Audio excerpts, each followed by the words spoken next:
दीपभाव मित्रांनो, मी किशोर झोटे. पुन्हा एकदा स्वागत आपल्या सर्वांच्या हक्काच्या चला शिकूया तंत्रज्ञ होऊया या यूट्यूब चॅनलवरती. आजच्या या छोट्याशा व्हिडिओमध्ये आपण माहिती करून घेणार आहोत UDIS प्लसवरती जी नवीन टॅब आली आहे त्या संदर्भात.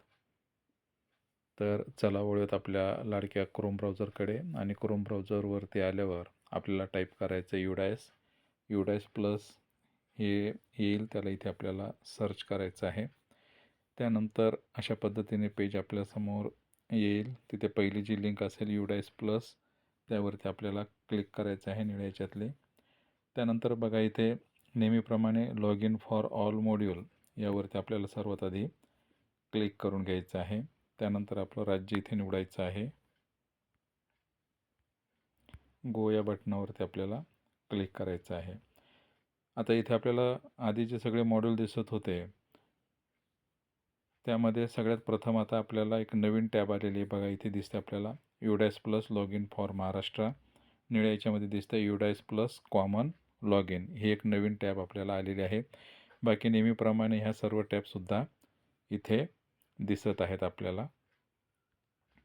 तर इथे एक फायदा असा होणार आहे आपल्याला की UDISवरती आपण ह्या log in for school directory user management ही जी टॅब होती याच्यावरती वेगळं काम करायचो.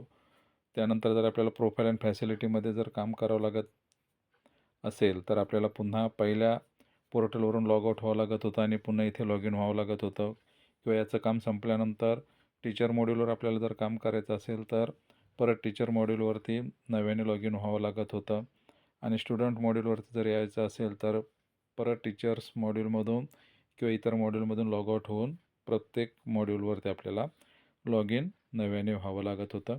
मात्र आता तसं कुठलाही लॉग आउट होण्याची आपल्याला आवश्यकता नाही. जर आपण पहिल्या या ज्या टॅबवरती आहे UDIS प्लसच्या कॉमन लॉग इनवरती याला आपण जर लॉग इन झालो तर आपल्याला पुन्हा लॉग आउट होण्याची आवश्यकता नाही. फक्त बॅक येऊन आपण इतर मॉड्यूलवरती सहज पाहू शकतो किंवा काम करू शकतो. तर चला पाहूयात की नेमकं हे काय काम करत आहे किंवा कसं काम करत आहे. हे जे निळी पट्टी दिसते आपल्याला UDIS plus common log in याच्यावरती आपण क्लिक करूयात. इथे क्लिक केल्यानंतर आपल्याला नेहमीप्रमाणे युजर नेम, पासवर्ड आणि कॅप्चा टाकून लॉग इन करायचं आहे. साइन इन केल्यानंतर बघा आता इथे आपल्याला सर्वप्रथम दिसतंय school directory and user management module. त्याच्यानंतर आहे टीचर मॉड्यूल. त्यानंतर आहे school profile and facilities module आणि स्टुडंट मॉड्यूल सगळ्यात शेवटी आहे. आता इथे जो ॲरो दिसते प्रत्येक मॉड्यूलनंतर त्या ॲरोवरती आपण क्लिक केलं की आपल्याला ते पोर्टल ओपन होणार आहे. जसं आपलं नेट चालतं त्या पद्धतीने. बघा हे पेज इथे आपल्याला ओपन झालेलं आहे. इथे जे आपल्याला काम करायचं असेल ते काम झाल्यानंतर आपण सिंपल बॅक यायचं आहे. बॅक आल्यानंतर आता टीचर्स मॉड्यूलला जर आपल्याला लॉग इन करायचं असेल तर फक्त ह्या ॲरोवरती आपल्याला क्लिक करायचं आहे. आपलं टीचर मॉड्यूल ओपन होईल. म्हणजे लॉग आउट होण्याचं आणि पुन्हा नवीन लॉग इन होण्याची आवश्यकता आपल्याला आता राहिलेली नाही. बघा इथे आपलं टीचर मॉड्यूल ओपन होत आहे. हे टीचर मॉड्यूल इथं आपलं ओपन झालेलं आहे. पुन्हा आपण बॅक येऊया. तिथलं काम जर संपलं असेल तर लॉग आउट होण्याची आवश्यकता नाही. बॅक येऊन आपण school profile and facility module ह्या ॲरोवरती आपण क्लिक करूयात. या मॉड्यूलवरती आपण जाणार आहोत.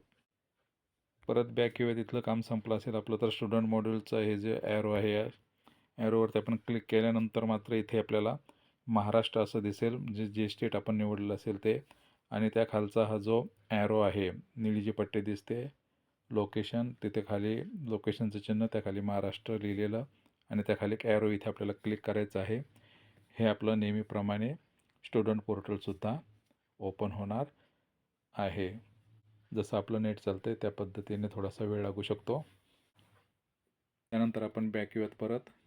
तर बघा अशा पद्धतीने ही खूप छान अशी टॅब इथे आपल्याला उपलब्ध UDISवरतून करून देण्यात आलेली आहे.